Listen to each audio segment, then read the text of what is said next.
Onlar 20 yanvar gecəsi həyəcanlı anlar yaşadı. Yaralıların dadına yetmək, görmədikləri qədər insan faciəsi ilə üzləşmək, ağlaşma haray səsləri içərisində təmkinli olub, vəzifə öhdəliyini yerinə yetirmək onların üzərinə düşürdü. Qanlı yanvar hadisələrində tibb işçilərinin yaşadıklarını növbəti reportajımızdan biləcəyik.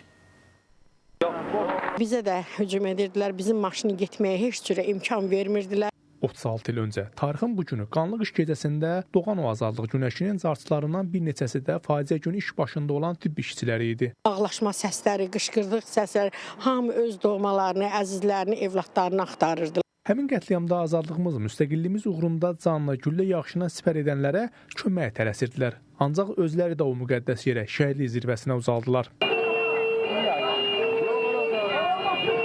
20 yanvar faciəsində həlak olanlardan 6 nəfəri tibb işçisi olub. Həmin gecə bizim bir həkimimiz şəhid oldu.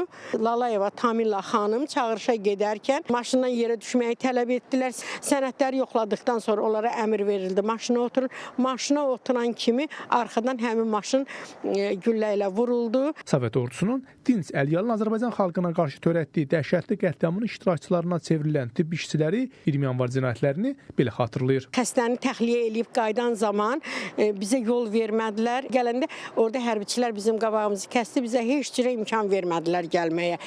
Qara yanvarın şahidlərindən olan Laçın Əliyeva deyir ki, azğınlaşmış Sovet əsgərləri 20 yanvar gecəsində təhsil azadlığı uğrunda mübarizəyə qalxanları deyil, həm də yaşayış binalarına atəş açırdılar. İş yerində qaldıq, heç cürə çıxmağa imkan yox idi.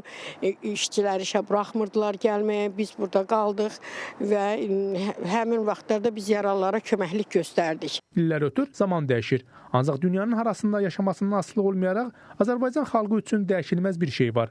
Tariximizin ən dəhşətli, unudulmaz səhifələrindən biri olan azadlığımıza, müstəqilliyimizi borcu olduğumuz qanlı yanvar faciəsinin qurbanlarını heç zaman unutmamaq. Hər il yanvar ayının 19-u gələndə həmin həyəcanlı günlər yenə də yadımıza düşür, yenə də həmin həyəcanlı vəziyyəti yaşayırıq.